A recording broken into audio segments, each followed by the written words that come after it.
नारायण साकार हरि की संपूर्ण ब्रह्मांड में सदा सदा के लिए जय जयकार हो, जय जयकार हो, जय जयकार हो। जगत जननी मां मातेश्वरी मैया की संपूर्ण ब्रह्मांड में सदा सदा के लिए जय जयकार हो, जय जयकार हो, जय जयकार हो। सा संगत जी, जीवन है तो संघर्ष है, क्योंकि संघर्षों के बिना जीवन की कल्पना भी नहीं की जा सकती है। जीवन चाहे मनुष्य का हो या संसार के किसी भी जीवधारी का क्यों ना हो, जिंदा रहने के लिए पेट भरना अति आवश्यक है और पेट भरने के लिए संघर्ष करना उतना ही आवश्यक है। संघर्ष से भरे जीवन में जो एक दूसरे की मदद करते हैं, एक दूसरे का हाथ पकड़कर साथ चलते हैं, सही मायने में उनका ही जीवन सफल माना जाता है। सा संगत जी, आज का ज्ञानवर्धक प्रसंग भी कुछ इसी प्रकार है। एक समय जंगल में एक हाथी और एक बकरी रहते थे। दोनों बहुत ही पक्के और अच्छे दोस्त थे। वह जितना एक दूसरे का ख्याल रखते थे, उतना ही जंगल के सभी छोटे बड़े जानवरों का भी ख्याल रखते थे और जंगल के प्रत्येक जानवर की मदद भी करते थे। इन दोनों की दोस्ती के चर्चे पूरे जंगल में फैले हुए थे। जंगल के सभी जानवर जानते थे कि यह एक दूसरे का साथ कभी नहीं छोड़ते और सच्चाई भी यही थी। दोनों साथ मिलकर हर दिन खाने पीने की तलाश करते और साथ रहकर ही खाना खाते थे। एक दिन दोनों खाने की तलाश में अपने जंगल से बहुत दूर निकल गए। वहां उन्हें एक तालाब दिखाई दिया। उसी तालाब के किनारे एक आम का पेड़ था। सा संगत जी, आम का पेड़ देखकर हाथी और बकरी दोनों बहुत खुश हुए, क्योंकि दोनों को ही आम खाना बेहद पसंद था। अब वह दोनों आम के पेड़ के पास गए।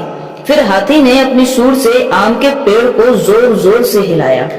जोर जोर से आम का पेड़ हिलने के कारण उस पेड़ में लगे हुए आम के पके हुए फल जमीन पर गिर गए। बकरी ने जल्दी जल्दी गिरे हुए आम के पके हुए फलों को उठाया और मन ही मन खुश हो रही थी कि आज तो पेट भर कर वह आम खाएगी। संयोग बस उसी आम के पेड़ पर एक चिड़िया का घोंसला भी था। सा संगत जी, जिसमें चिड़िया का एक छोटा सा बच्चा सो रहा था।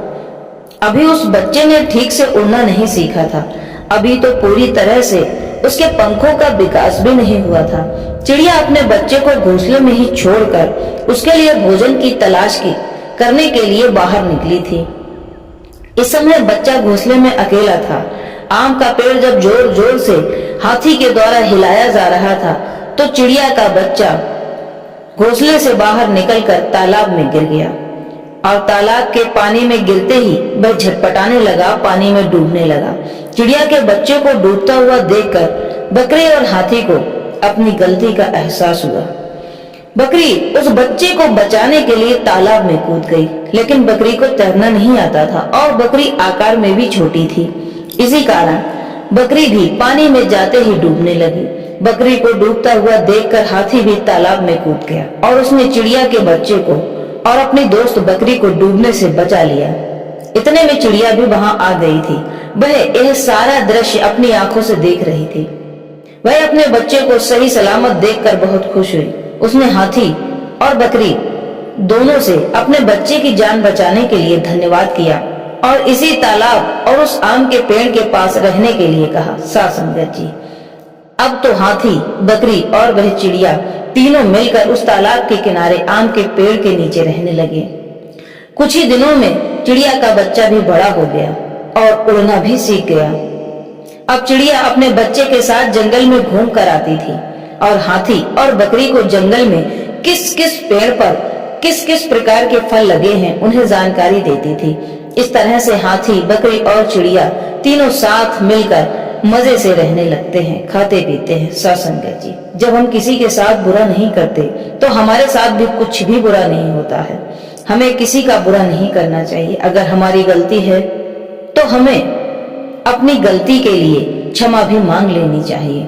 बेवजह हमें किसी को परेशान नहीं करना चाहिए। अपने द्वारा किए गए गलत कार्य को सदैव सुधारने की कोशिश करनी चाहिए। मन मुटाव मन से दूर कर देना चाहिए और एक दूसरे की मदद करनी चाहिए। सा संगत जी, तो आज का यह ज्ञानवर्धक प्रसंग आपको कैसा लगा हमें कमेंट बॉक्स में जरूर बताएं। नारायण साकार हरि आप पर सदैव अपनी दया, कृपा, अनुकंपा बनाए रखें। नारायण साकार हरि की संपूर्ण ब्रह्मांड में सदा सदा के लिए जय जयकार हो, जय जयकार हो, जय जयकार हो।